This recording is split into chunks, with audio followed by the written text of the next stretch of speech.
For 250 years now, humans have been burning coal, oil, and gas for energy.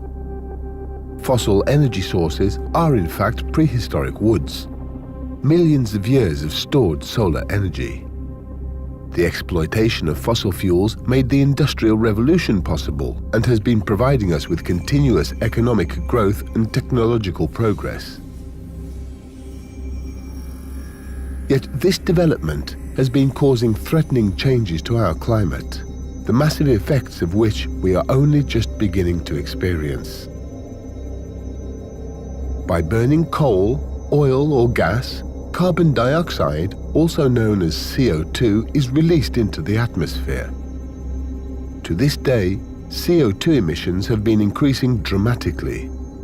This is because, up until now, economic growth has also meant increasing use of fossil fuels.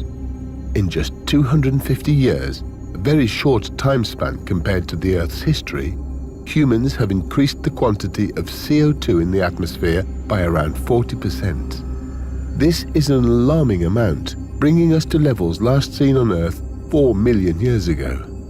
The consequence is increasing warming of the Earth's atmosphere. Since 1750, the temperature on Earth has increased on average by 1 degree Celsius. If we continue like this, the CO2 content of the atmosphere will double, if not triple, in the next 100 years. The Earth will then heat up by a further 3 to 4 degrees. In order to stop this, mankind must put an end to releasing CO2 and other heat-trapping gases. CO2 accumulates in the atmosphere. This means the quicker we stop emitting CO2, the lower the future warming will be. If we do not act, there will be grave consequences. Already today, we are observing global effects such as shifting vegetation zones, rising sea levels, and extending periods of changing weather. Should climate change proceed unabated, it could lead to heavy economic losses, social upheaval, and migration of people across the world. We are facing a global challenge. All countries have the responsibility to reduce their CO2 emissions. Worldwide climate policy is crucial, and not just a matter for industrialized countries. Nevertheless, the US, China, and Europe, currently the biggest emitters of CO2 in the world, must lead by example.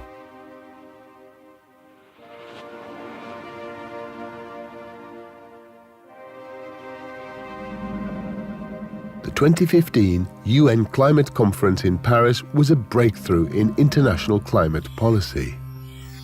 195 states committed themselves to protecting the climate and to reducing emissions step by step. The goal of the agreement reached in Paris is an emission-free society. In Paris, it was agreed to keep global warming to well below 2 degrees Celsius. This means that humankind has less than half of the amount of CO2 left to release compared to the amount it already put into the atmosphere. Our emissions budget is limited.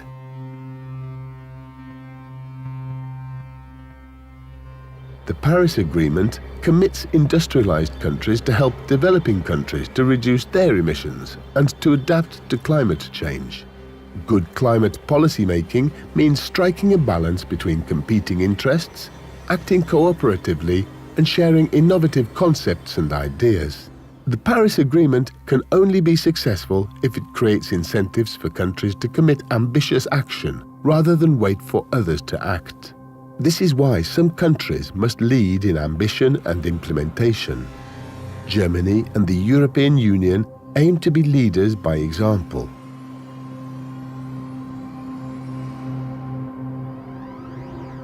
"76% of all greenhouse gases stem from energy production and use. That's why the use of fossil fuels, especially coal combustion, must be reduced as soon as possible.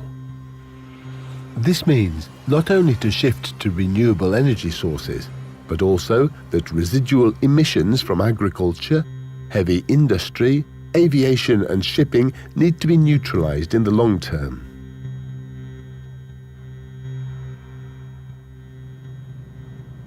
Germany and the European Union play an important role in global climate protection.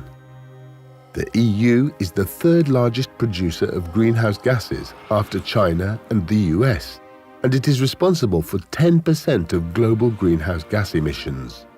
1/5 of EU-wide emissions come from Germany. The EU has committed to a 40% reduction in its emissions by 2030, compared to 1990 levels. Germany wants to achieve this goal as early as 2020.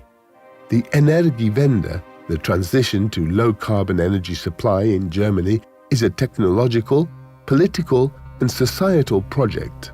If successful, it will be a role model for other regions. However, there is a risk of Germany missing its 2020 emissions goal. Its dependence on coal power has barely been reduced over the last 10 years. In order for the Energiewende to show the way forward in climate protection, abandoning coal as a power source is among the most important steps to be taken.